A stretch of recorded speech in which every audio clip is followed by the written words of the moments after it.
Então, vamos dar continuidade aos trabalhos.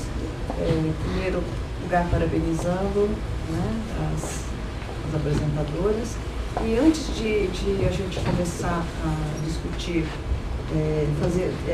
entrar nessa parte de debate, eu queria só pontuar algumas coisas, né, em relação a essas palestras, porque acho que nas duas palestras foram apontados alguns aspectos relativos a essa mudanças, né, da sociedade, e essas mudanças da sociedade estão colocando, então, novos papéis para as bibliotecas, né, quer dizer, a sociedade de mudança que reivindica, que quer ter coisas novas. E nesse espaço, nesse contexto, que as bibliotecas também se modificam, tanto quanto espaço físico, não é, quanto no próprio ambiente digital. Né? Então, foi muito interessante o que a Miriam Piazza falou sobre as bibliotecas como ainda espaços de sociabilidade, né? Onde as pessoas se encontram. E eu acho que esse é um aspecto muito importante dessa mudança de papel nas bibliotecas enquanto instituições que existem materialmente, fisicamente. Né? E nesse sentido, eu achei muito importante o que a Miriam falou sobre essa função do trabalho em bibliotecas dessa natureza, que é atrair o leitor, gostar de ler, gostar de gente. Né? Eu acho que foi muito, muito bom isso, né? Conhecer o público. Oi? Tá ruim? Tá. Então, continuando aqui, que é preciso, então, gostar de gente, né? Eu acho que isso é muito importante quando se trabalha com instituições como as bibliotecas, os arquivos e museus. Né? Bom, em relação ao que a Silvana, né, a professora Silvana falou em relação à biblioteca digital, acho que o aspecto importante que ela destacou foi também nesse contexto social de mudanças, né, como que em bibliotecas digitais você vai enfrentar esses problemas complexos de acesso a conteúdos. Quer dizer, é isso, né? Quer dizer, como que se vai enfrentar isso? Não são espaços físicos materialmente dados, né? Então, são espaços digitais. Como que você vai dar conta disso, não é? Então, tanto na palestra da Miriam quanto da Silvana, essas novas competências que são colocadas como desafios para os profissionais da informação, para os bibliotecários. Né? São novas competências, novas formas de olhar as coisas, não é? Como, por exemplo, bibliotecas digitais que funcionam verdadeiramente como salas, né? De conversa, não é? E as pessoas trocam coisas, não é? Recebem recomendações, por exemplo, não é? E eu acho, então, que nessa ideia de novas funcionalidades, tanto para as bibliotecas fisicamente dadas como para as bibliotecas digitais, acho que um aspecto importante que ficou como subtexto, né? Aquilo que não foi explicitamente dito, são as políticas de informação. Quer dizer, nós temos que pensar nas políticas de informação. Quer dizer, as tecnologias existem, porém, elas não serão consistentes do ponto de vista do acesso à informação se não houver políticas de informação ou de inclusão, não é? De formação de pessoas. Né? A educação é importante desse ponto de vista. Né? Então, esses sistemas complexos, tanto online quanto fisicamente dados, porque ambas são sistemas complexos, então, esse desafio que foi lançado pelas duas palestrantes, não é? Na ordem do dia, não é? Do que se coloca para nós, não é? Que estamos nos formando para esses novos desafios, né? É que serão feitas as perguntas, e eu gostaria, então, de pedir que a Miriam e a Silvana voltassem para a mesa. Obrigada.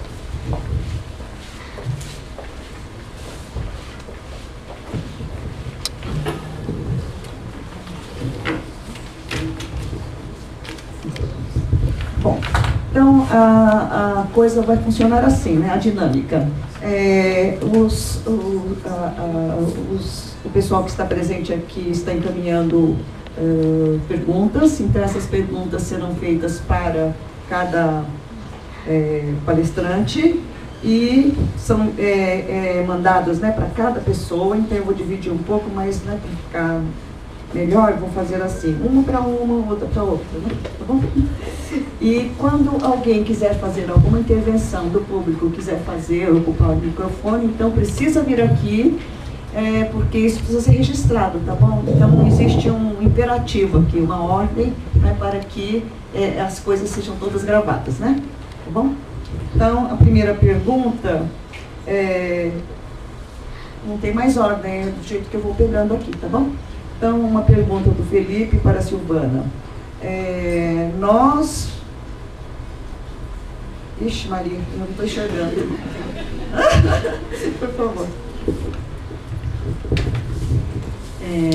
Nós vemos ainda muitas pessoas com grande dificuldade em lidar com tecnologia. Mesmo a biblioteca ainda é um privilégio. Vide as bibliotecas comunitárias. Esse processo de digitalização não terá um rumo diferente no Brasil? A informação não ficará elitizada ainda mais em relação, provavelmente, ao acesso? Quem é o Felipe? O Felipe.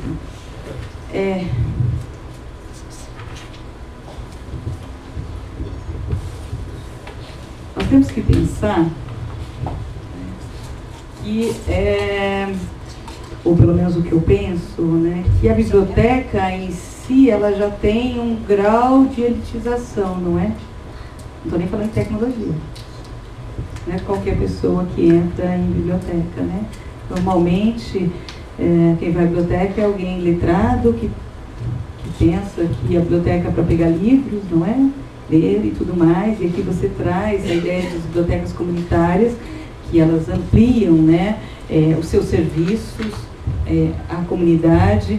Então, o que eu vejo, tá, é que a tecnologia, né, separar um pouquinho, a tecnologia, ela faz parte desse momento da sociedade que nós estamos vivendo. E a cada dia mais ela está sendo popularizada, né? Hoje a gente já vê, por exemplo, o Kindle vai ser vendido a $99, não é?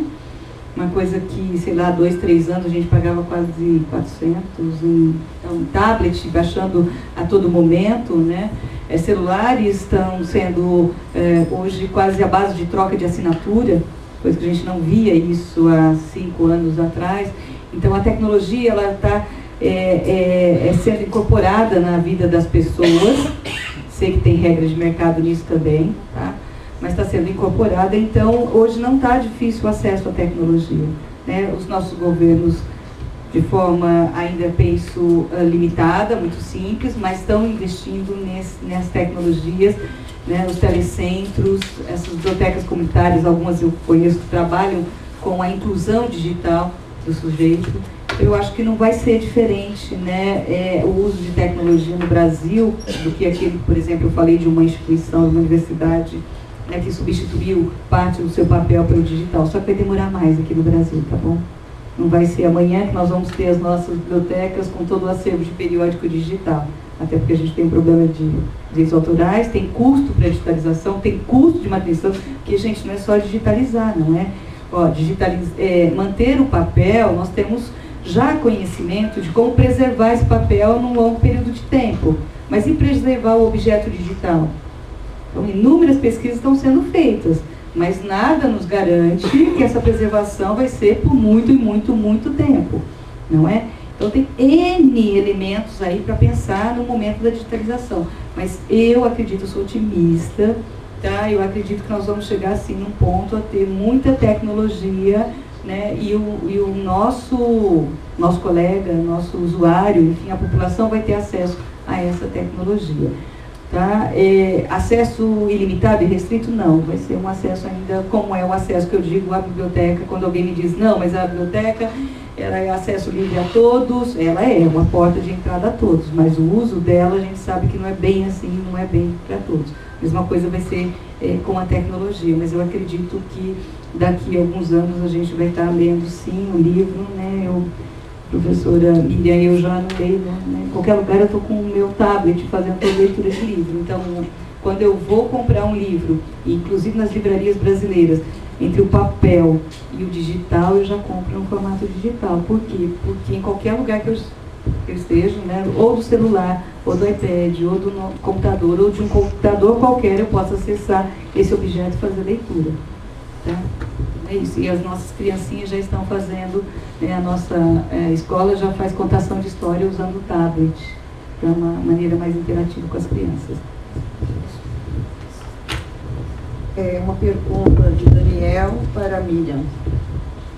Quais são as práticas implementadas pela Biblioteca de São Paulo para que sua equipe tenha um conhecimento mais aprofundado do acervo e das características e necessidades dos seus usuários? E como estimular os não leitores?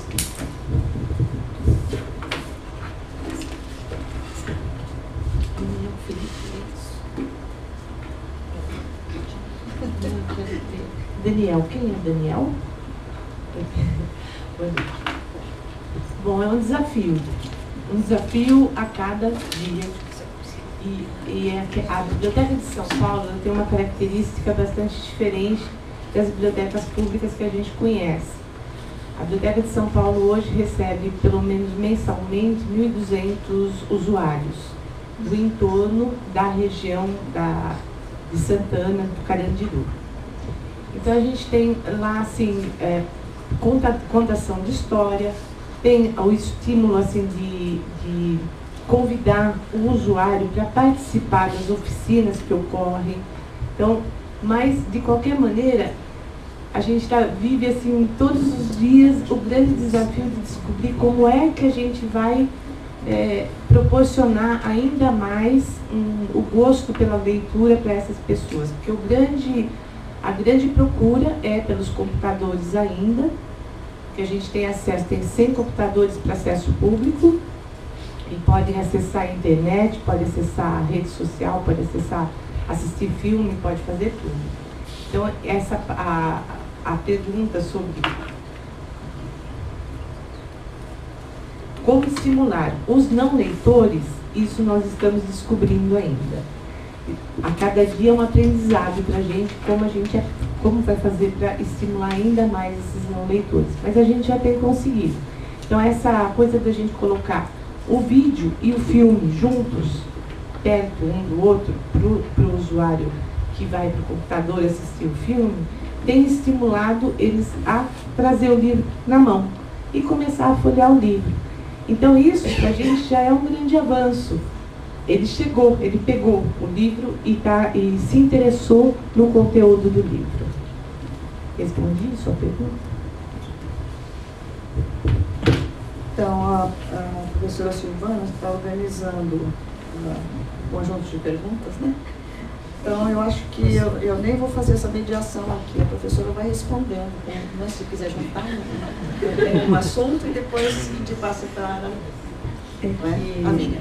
Convertendo a ordem aqui, mudando as coisas, eu tenho algumas perguntas sobre digitalização, e se fosse possível, eu poderia todas ao mesmo tempo. Isso, então, como ela não é as perguntas semelhantes, é que as suas são diferentes, né? Todas diferentes.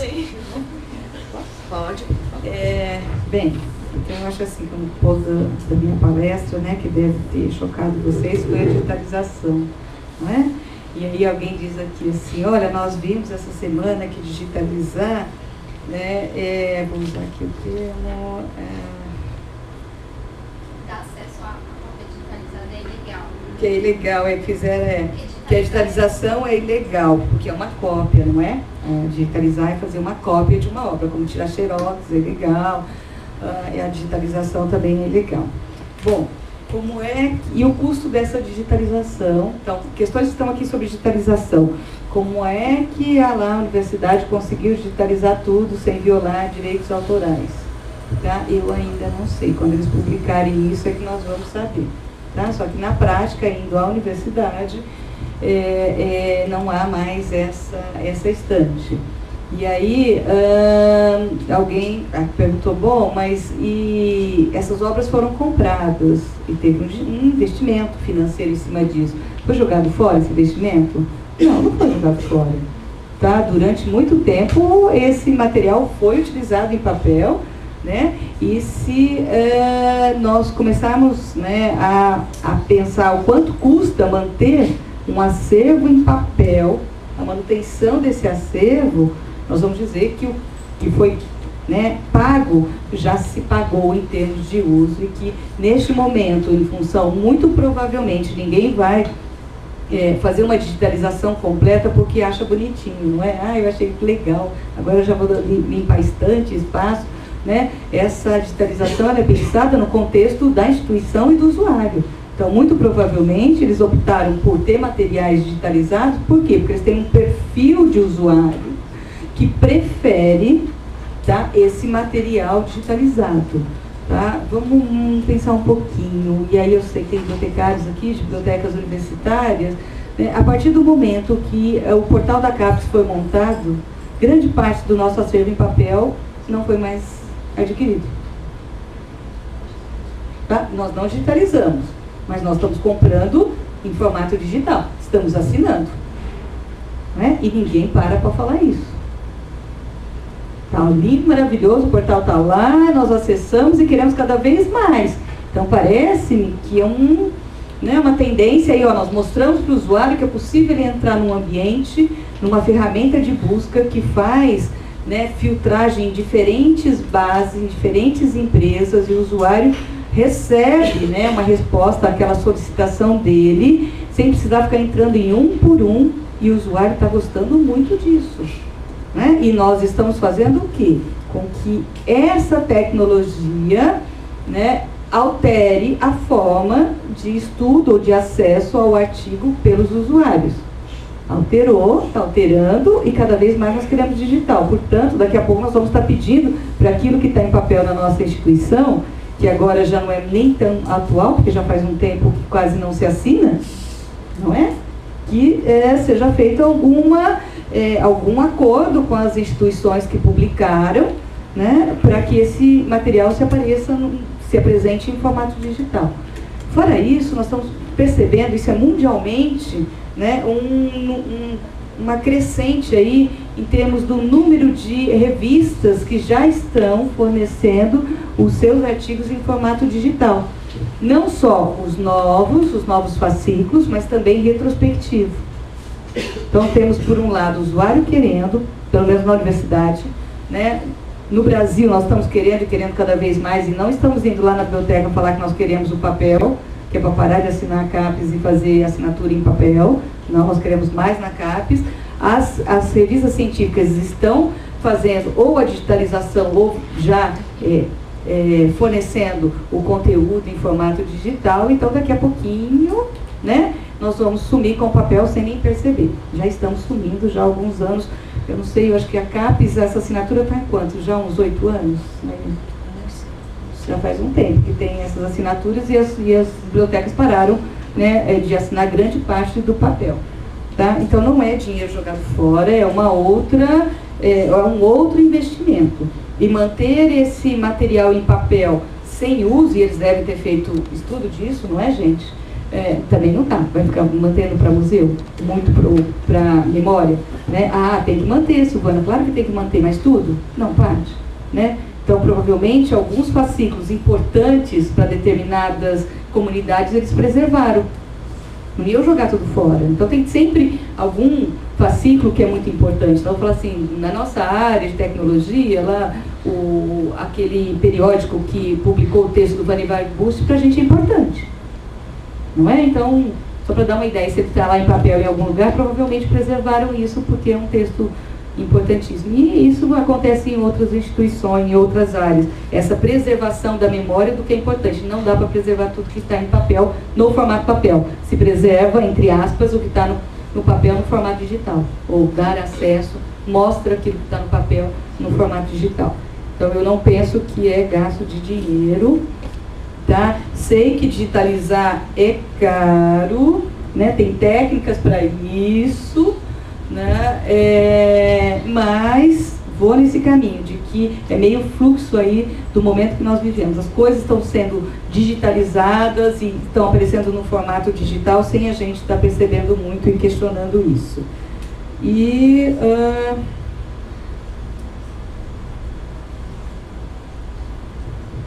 Alguém disse assim, em um post de Biblioteca Sem Fronteiras, blog criado por colegas da nossa área, falou-se sobre a questão do alto investimento em projetos de digitalização que trazem para a web raros artefatos culturais, tornando uma riqueza de informações acessíveis, mas que isso é totalmente diferente de... Quantas pessoas realmente ganharam acesso a isso? Então, um questionamento com relação a, olha, é importante a gente digitaliza, há um custo nisso, claro, não só da digitalização, mas da manutenção desse objeto digital, né?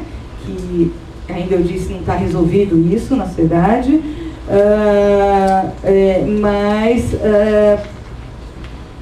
quantas pessoas vão ter acesso a esse objeto, né, esse artefato aí que foi para o formato digital? No primeiro momento, eu não sei que tipo de material exatamente que é para falar, mas no primeiro momento eu vou dizer que muito mais do que se tivesse o objeto no formato tradicional. Olha, tem que falar aqui, né? Mandaram fazer assim, sabe, eu sou 20 anos, né? Fala o nome, né? Meu nome é Ana. Que se questionou o problema do acesso e acessibilidade. Então, acesso, todo mundo vai ter, os materiais vão estar disponíveis na internet. Então, por exemplo, fotos antigas de São Paulo, por exemplo, tem uma biblioteca disponibilizou. Só que esse material vai chegar a que pessoas que ficaram sabendo desse acervo, como é que os mecanismos de busca, eles vão conseguir achar esse tipo de material, né? As pessoas vão conseguir acessar através de procurar por fotografias de São Paulo, antigamente as pessoas vão conseguir ter acesso a isso, né? E existe também uma outra alternativa, além dos mecanismos de buscas, é a questão do crowdsourcing, que é você agregar conteúdo, tags, ou o conhecimento coletivo de pessoas comuns a esse acervo, né? Então, eu tenho um exemplo que é do Brooklyn Museum, que eles pegaram todo o acervo deles, digitalizaram, assim, pegaram fotos dos artefatos, tudo, e colocaram na internet, e as próprias pessoas que entram, fazem um registro no site e elas colocam tags que remetem a esse material, né, que elas acham que remete, né? Então, eu acho que isso acaba criando uma forma de uma acessibilidade maior a esse tipo de material, por conta de ter um conteúdo criado por pessoas que não são tão especialistas naquilo, né, mas que podem estar procurando aquilo, uma pessoa comum pode estar procurando aquilo e acabar tendo acesso, né. Então eu queria saber a sua opinião em relação a isso, se você acha que de repente o crowdsourcing é uma solução, ou também se juntar, fazer um projeto com essas grandes conglomerados de tecnologia, né, tipo o Google, se fazer uma parceria com eles, isso daí agregaria para aumentar essa acessibilidade. Tá. Então, é o seguinte, qualquer objeto, né, inserido na web, você tem algumas técnicas para fazer com que esse objeto seja indexado. Indexado em informática é representado lá, descrito pelo Google, tá?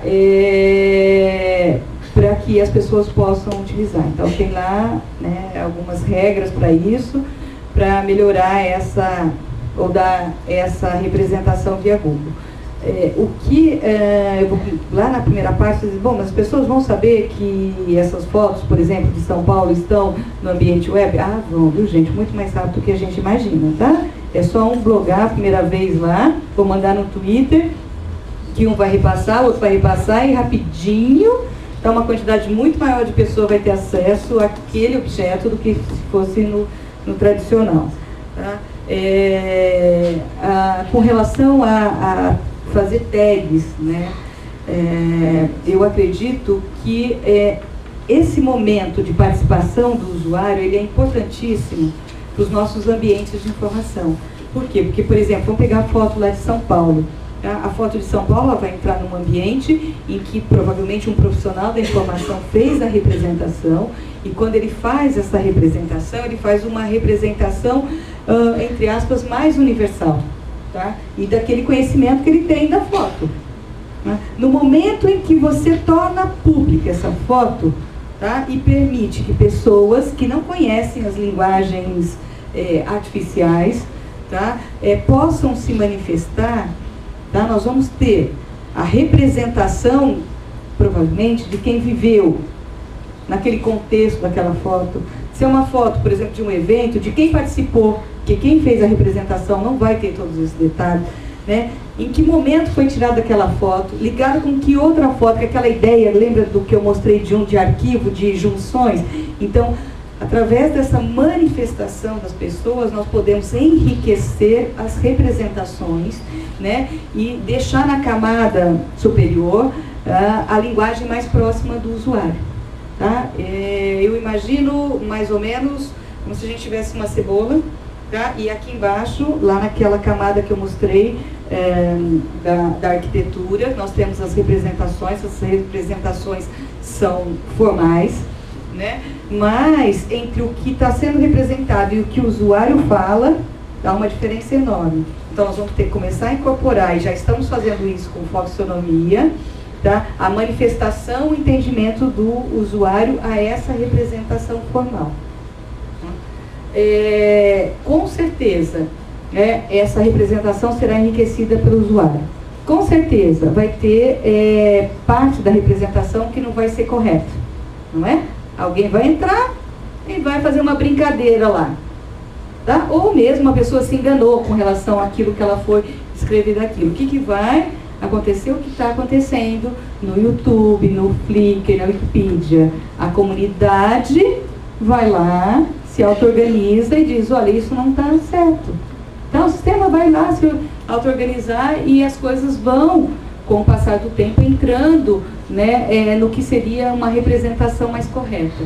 Então eu acho que hoje, inclusive em bibliotecas, quando a gente vê algumas iniciativas do usuário, da área do usuário em biblioteca, em que ele pode pegar a representação de um livro e fazer a representação dele, eu acho que as bibliotecas deveriam utilizar muito esse feedback do usuário, porque é assim que ele vê aquele objeto, e é assim que ele gostaria que estivesse representado na biblioteca. Tá? Não sou favorável a pegar tudo e vamos acabar com tudo que é do formal e deixar tudo feito pelo usuário. Não é porque cada usuário tem uma experiência, cada usuário tem uma forma de representar e de ver aquele objeto. Então nós precisamos ter uma espinha dorsal que sustente o sistema, mas incorporar nesses sistemas manifestações de usuário, porque é assim que eles se comunicam. Que é a ideia de trazer a tecnologia, né, e os sistemas mais próximos dos usuários. Tá? Então eu confio, eu acredito muito nesses ambientes colaborativos e acredito nessas manifestações de inserir na web. Hoje é a web que é o ambiente que a gente tem, amanhã pode ser um outro, mas inserir nesse ambiente de rede o que nós temos de artefatos, né, fazer a representação dele e permitir ao usuário que ele se manifeste. Não só permitir que ele se manifeste, mas também analisar a manifestação dele, que é o discurso dele, a forma dele olhar. E quem sabe utilizar parte dessa manifestação para aquilo que é formal. Tá? Ok?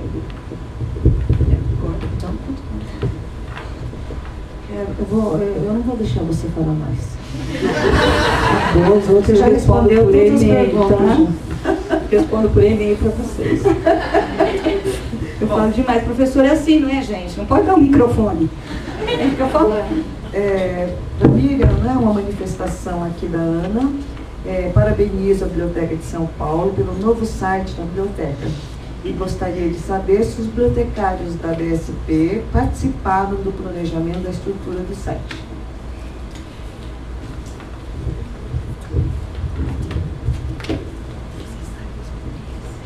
Posso ser sincera? Quem é a Ana? No primeiro momento, como a gente estava nesse novo site, tá? Como a gente queria inaugurar, queria tirar aquele que estava perfeito, então os bibliotecários não participaram. Foi uma participação assim rápida, apenas para dimensionar o que vamos colocar, o que não vamos colocar. Mas agora, essa próxima, já estamos participando, já estamos revisando tudo isso para uma nova versão da interface de recuperação, já de busca no catálogo, sugestão de usuário, renovação. Então, a gente já está participando, sim. Aproveitar ela vai falar sobre alguma coisa, mas... Isso. Mas eu vou fazer mais uma para a Miriam, é da Ana Cristina. Falar mais sobre o livro falado. Qual a diferença entre o audiolivro e o livro falado? Quantos existem? Somente as obras mais conhecidas? Há barreiras em relação aos direitos autorais? Bom, Ana Cristina, quem é? Bom, vocês contam para ela, tá? Bom, o livro falado, ele é um livro produzido especialmente para deficientes visuais. E ele não tem direitos autorais, quer dizer, os direitos autorais dele são livres, não tem direito autoral, mas ele tem que ser usado somente por deficientes visuais. Ele não pode ser usado por outras pessoas. Por exemplo, se a pessoa não sabe ler, se é analfabetos. A lei não é flexível a esse ponto. As leis lá fora, elas são mais flexíveis com deficientes, mas no Brasil não. Ela é bem específica para deficiente visual. E falado, quantos existem, gente? Eu não sei dizer para vocês. Eu sei que nós estamos adquirindo na Fundação Norino Novil o acervo de livro falado, tá? Que é a fundação que cuida dessa área aqui em São Paulo. Somente as obras mais conhecidas. Olha, eu me surpreendi, porque a gente tem os mais vendidos já estão em livro falado também. Tem já uma grande quantidade de mais vendidos, dos livros mais vendidos em livro falado. E a outra, que foi a barreira da relação dos direitos autorais. Não, livro para deficiente visual não tem barreira com direito autoral, desde que seja produzido para deficiente visual. E ser usado por ele. E ser usado por ele. Tem que ser produzido para ele e usado por ele.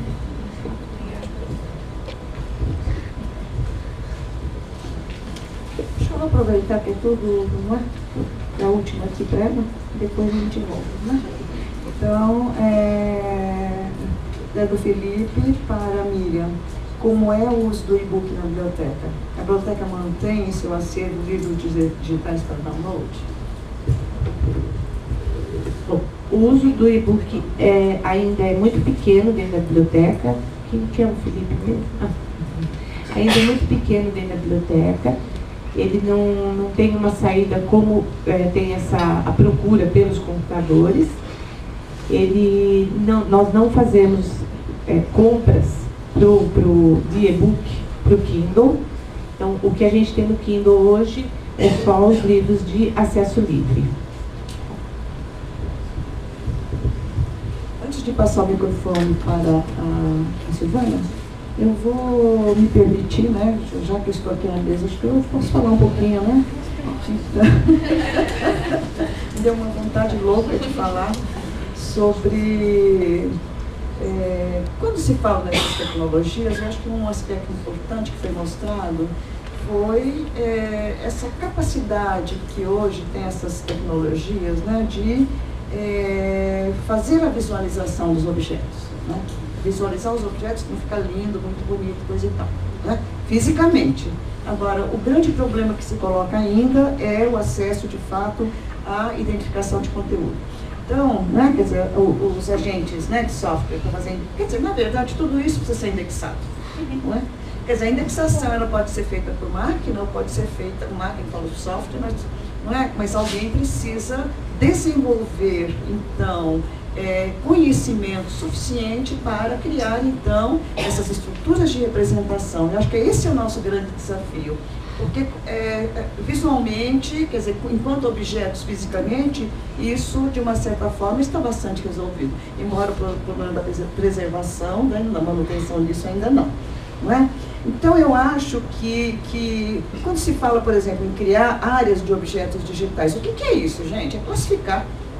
Não é? Quer dizer, eu acho que a gente não pode esquecer determinados tipos de conhecimentos fundantes, fundamentais, de acesso, que eles dependem de organização disso dentro de novas bases.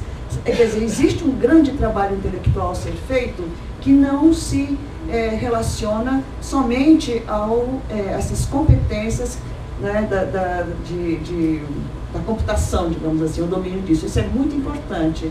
Porém, as questões da linguagem, da significação, da organização, da apreensão, quer dizer, esse é um outro aspecto para o qual eu acho que a nossa área deve atentar, né? Esse é o grande desafio. Quando se fala em web semântica, quando se fala em ontologias, na verdade, é a criação dessas estruturas de conhecimento que eu acho que a gente não pode esquecer nesse mundo digital.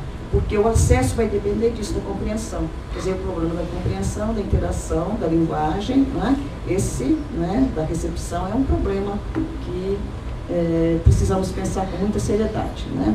Então, vocês estão vendo que eu estou puxando a brasa para a minha sardinha também, né?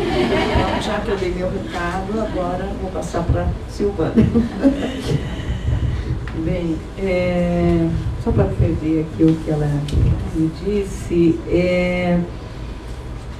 o grande problema hoje da web semântica é exatamente a parte de ontologia das estruturas de conhecimento, né? Porque se a gente não tivesse aquela camada, então o restante já estava resolvido tecnologicamente.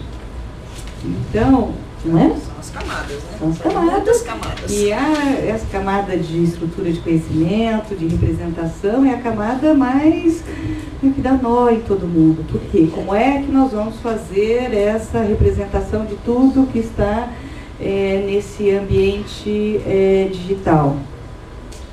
Não é? E onde vai se investir? Onde vai se investir? E aí o que eu digo para vocês é assim: vocês têm essa responsabilidade, não é? Sabe fazer lá, trabalhar com linguagens, tem que estimar as aulas, né? Tem que estimar as aulas. E aí, puxando também do professor Marcos Muccheroni, né? E vocês vão ter que fazer, dar esses caminhos de como é que nós faremos esse relacionamento entre dados, não é? Porque nós estamos falando de camadas de dado com dado, sem interferência humana. Okay? Bom, só para voltar um pouquinho, né? Quantos bibliotecários trabalham, por exemplo, nas ferramentas de busca? Não é porque o pessoal de informática não quer trabalhar com o pessoal de biblioteconomia, não, tá? Não é. Tá? É que a biblioteconomia ainda, né, não se posicionou dentro desse mundo digital. Olha, né, como a Nair disse, ó, tem classificação, tem indexação, tem isso. Bom, tá bom, nós sabemos, temos pesquisa, né, experiência. Tá, então vamos levar isso para o mundo digital. Então vamos fazer pesquisa, desenvolver isso no mundo digital e vamos mostrar lá para quem desenvolve a tecnologia que precisa né, o mundo não é de um profissional só, não é de vários profissionais. E tratar a informação é elemento específico de responsabilidade principal da área nossa, né, de ciência da informação, biblioteconomia e tudo mais. Então, só para complementar, porque ela fez propaganda de um livro da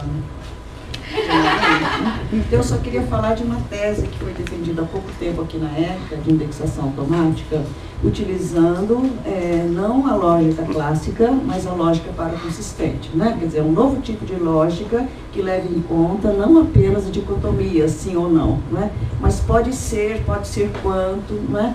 Que são esses novos investimentos que a área faz, quer dizer, a área de organização da informação, tentando interferir ou intervir nesses contextos de melhorar os processos de significação e de recepção de informação, porque isso depende muito de um trabalho fundamentado na linguística, na lógica, na filosofia, né, e nos agentes inteligentes, né? Então a indexação automática nesse sentido, não mais com a lógica clássica do sem então ou de herança de características, mas também de possibilidades de vários tipos de lógicas, né? E acho que isso é importante também para que as pessoas compreendam que as pesquisas estão sendo feitas. Então, acho que eu queria chamar a atenção, né? Que há muitas pesquisas sendo feitas em nível de pós-graduação, que eu acho que é importante que o pessoal de graduação consulte. Não é? Quer dizer, como é que está o estado da arte nosso, tá? E não só ler livros didáticos ou livros manuais ou aquilo que é recomendado, mas não é? Existe aí muita coisa para ver e eu recomendo, não é? Que se amplie esse universo de busca de informação, tá bom? Desculpa, eu já eu recomendo que vocês leiam tudo que é produzido na pós-graduação no Brasil, não é? Bom, então vamos lá, tá? Nós da tecnologia, assim, gente, vocês não têm ideia como é que alguém que sai da tecnologia fica maravilhado com a área de ciência da informação. Tá? Então, é uma área maravilhosa para trabalhar. Sabe, os nossos alunos, e a Anaí deve ter essa experiência também, que vem da área de computação, eles se apaixonam pela matemática, assim, se apaixonam pela ciência da informação. O que está precisando acontecer na nossa área? Nós sermos mais ousados e dizer para a sociedade, de fato, tudo aquilo de bom que nós produzimos e podemos produzir com outras áreas, em especial com a tecnologia. Bom, agora eu vou responder aqui algumas perguntas, mas primeiro eu vou responder da Gisele, né, que foi me orientando, enfim.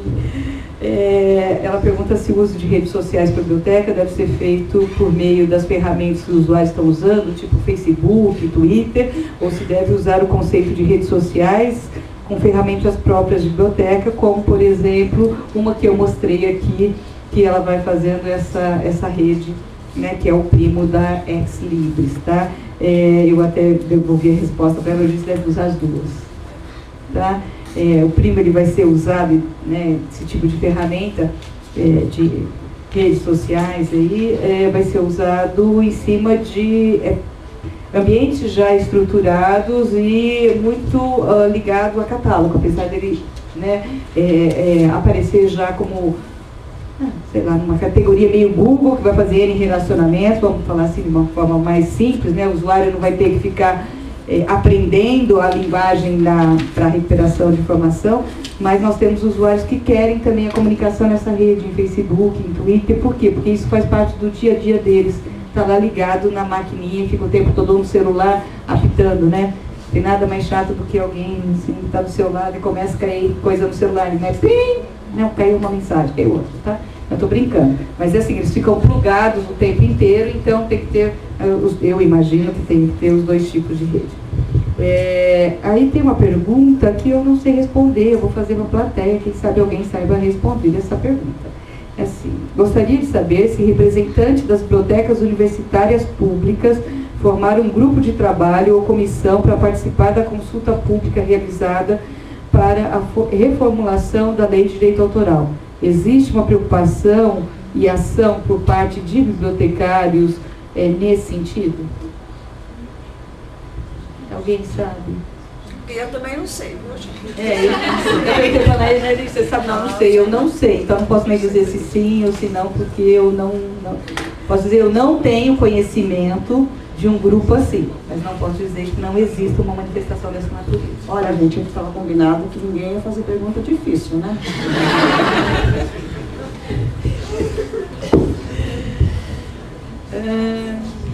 Eu acho que eu esgotei aqui as perguntas. Bom, então se a gente ainda tem mais um pouquinho de tempo, não sei, Podemos mais abrir 2 para novas minutos, 3 perguntas? minutos, será? Eu gostaria de perguntar para a organização, tem mais 2, 3 minutos ou tem que fechar? Não, São quase 10 horas. Nós temos que fazer o sorteio e fazer o encerramento. Então melhor. Mas se alguém tiver alguma questão pra Uma colocar, última, pode. né? Perguntas Alguém? para a gente poder fechar, se alguém quiser fazer. Posso? Claro, Thank you.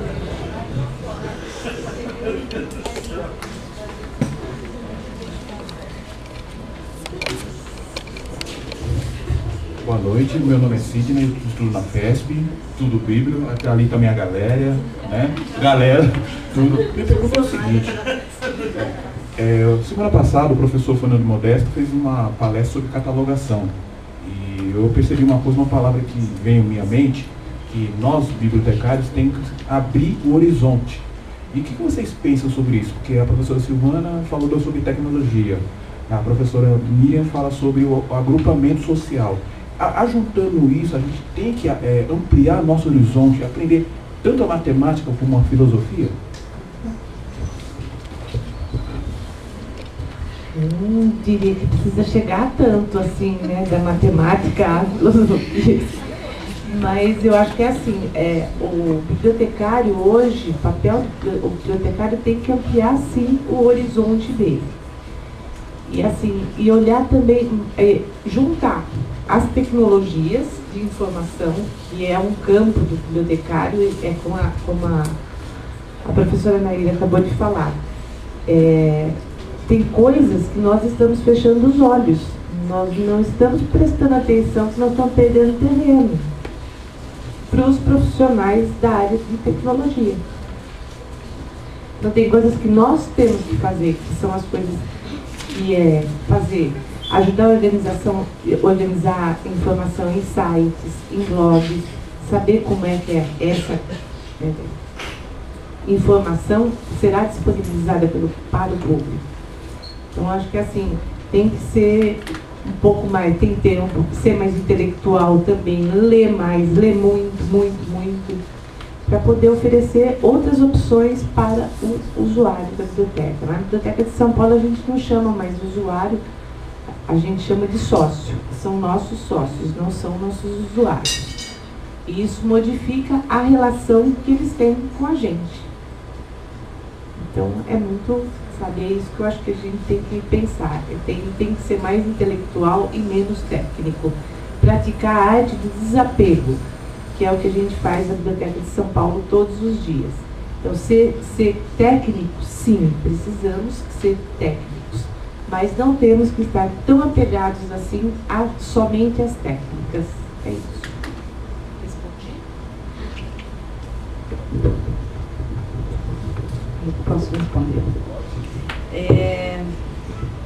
Assim, quando eu me posiciono com tecnologia, seria ótimo se a gente fosse todos nós da matemática e filosofia, não seria ótimo? Seria ótimo, mas a gente não tem condições de fazer tudo isso, não é?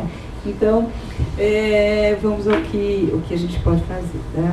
Com relação à tecnologia para o bibliotecário, a formação do bibliotecário não é para ele ser um programador, desenvolver sistema, não é nada disso. Tá? A formação que deve ser dada é para que ele possa entender o seu ambiente informacional, e isso eu não estou nem falando de tecnologia, mas que ele possa entender, por exemplo, a biblioteca, tá? E que ele possa entender quais são as tecnologias que podem ser utilizadas na biblioteca, né? E nesse entendimento, tem um softwarezinho, coloca o software ali pronto, é entender e usar de forma crítica, né? Seguro para que ele vai usar essa ferramenta. Então, por exemplo, blog, a gente vê, fiz uma pesquisa, você tem blog em biblioteca, daquele blog que ele representa a instituição biblioteca, e tem o blog que representa o bibliotecário que quer dizer alguma coisa da biblioteca. E tem blog que representa alguém que gosta de comentar sobre qualquer coisa e de vez em quando na biblioteca. Tá? Então é uma apropriação da tecnologia que tem que ser pensada. Eu vou usar um blog na biblioteca para quê? O que é que eu quero disseminar com o meu blog? Tá? E como é que eu vou disseminar essa informação para o meu blog? Isso tem que ser pensado. Bom, então, saber quais são as tecnologias, né? Para que elas existem, como eu posso usá-las, ser criativo, não é? Por exemplo, eu tenho um blog de arquitetura da informação que mais parece uma biblioteca de referência no meu blog. Não tem carinha nenhuma de blog. Tá? Mas eu fiz o quê? Eu usei um software fácil, né? Já está pronto, eu fui lá, só customizei ele, né? E eu insiro links, comentário, teses, lá link para tese, e ele ficou meio que um blog de referência que não é um perfil de blog. Então, acho que ser criativo nesse sentido, de pegar a ferramenta e ver qual é a potencialidade dela, como é que eu poderia utilizar, né, essa ferramenta sem ter muito custo. Né? Um dos ambientes que eu mostrei aqui é um blog, acho que é da ISPM, que eles fizeram, que tem acervo, tá? Tem representação de arte-servo. Então, é uma forma, eu vejo aí, criativa de uso dessa tecnologia. Bom, mas nós só vamos ficar usando a tecnologia, vai lá ver o que é e usa? Não, nós precisamos desenvolver, tá? Produtos juntamente com o pessoal de informática. Então, vou dar um exemplo simples. Automação de bibliotecas. Tá? Super simples. Os nossos softwares de automação de bibliotecas são da década de 80. Tá? Um outro aí que está um pouco mais avançado, tudo bem, 90. Tá? Algum outro, tá bom. Né? Mas de um modo geral, são softwares que, se a gente pegar o mundo digital, eles estão desatualizados. Tá? E a culpa de estar desatualizado é de quem? É do bibliotecário, porque ele não chega para a empresa e diz quais são as reais necessidades do sistema dele de biblioteca. Se a empresa vai programar na linguagem X, na Y, na Z, não importa, mas ele tem que chegar lá e falar assim, olha, eu preciso que o meu catálogo tenha isso, tenha aquilo, aquele outro. Eu preciso que aqui se construa uma rede de documentos, uma rede de pessoas. Eu quero incorporar no meu sistema tais tecnologias. Ele tem que se posicionar com relação a isso, tá? Para desenvolver melhor as tecnologias. Então, quem diz, né, deveria estar dizendo quais tecnologias e como deveriam ser desenvolvidas essas tecnologias são os bibliotecários. Com relação a não perder o terreno, né, o que eu vejo, Miriam, assim, nunca ocupou, entendeu? Quando a informática entra, por exemplo, e faz, né, em si uma ferramenta de busca, que deveria ser muito específico, nós com muita participação da ciência da informação, a gente vê que não tem, a informática não foi lá e ocupou um espaço, né, ou tirou um espaço da área, né? A área não chegou a ocupar esse espaço, é um espaço que está aberto para qualquer área entrar, né? E isso a gente vê, por exemplo, claramente na web semântica, quando Tim Berners-Lee faz a proposta da web semântica, é coisa mais simples, não é? Tecnologicamente está pronto, tá? E não é isso, ele foi para um campo que ele viu que ele não domina, vai precisar de especialistas da área. Mas quanto que nós estamos fazendo, quanto que vocês conhecem de iniciativas no Brasil que já estão no contexto da web semântica? Então, nós também, um espaço que está aí, que é claro que é nosso, que a informática apresentou e percebeu que, peraí, tem uma área que estuda isso, né? E eu preciso dessa área, a área ainda não conseguiu entrar, né? A área não entrou, daqui a pouquinho a informática, uma outra área está fazendo isso. É isso que eu digo, a gente precisa, ousar mais. Nós precisamos mostrar aquilo que nós temos de bom, que é o referencial teórico da nossa área. E claro, com o referencial teórico, eu vou puxar para o meu lado, para o mundo digital. Adequações são feitas. Catalogação, né? Eu sei que tem N formatos, N esquema aí para catalogação, tá? Para esquemas de representação. Mas eu sou daquela que diz assim, quanto mais representação vocês usarem, tá? Quanto mais elementos de representação usar, melhor vai ser para a gente trabalhar com todas essas ferramentas. Tá? MARC é super difícil, é complexo, que bom. Tem algo mais complexo que MARC? Eu quero um mais complexo que MARC, tá? Por quê? Porque são dados que são colocados, estão estruturados, e em cima desses dados nós podemos tirar ambientes como esse que nós vimos, extrair muita informação, reconstruir para o usuário. Quanto mais... Faltam 5 minutos, não, falta um. Quanto mais, deixa eu fechar, quanto menos representação a gente fizer de um certo objeto, mais difícil vai ser para a gente depois fazer todas essas interligações. Tá vendo? Então, ó, sou da tecnologia e acho que a espinha dorsal está na representação. Tá? Na representação descritiva e na representação temática. Agora a Ari vai ficar feliz da vida e eu encerro e agradeço a paciência de todos. Então, nós vamos encerrar.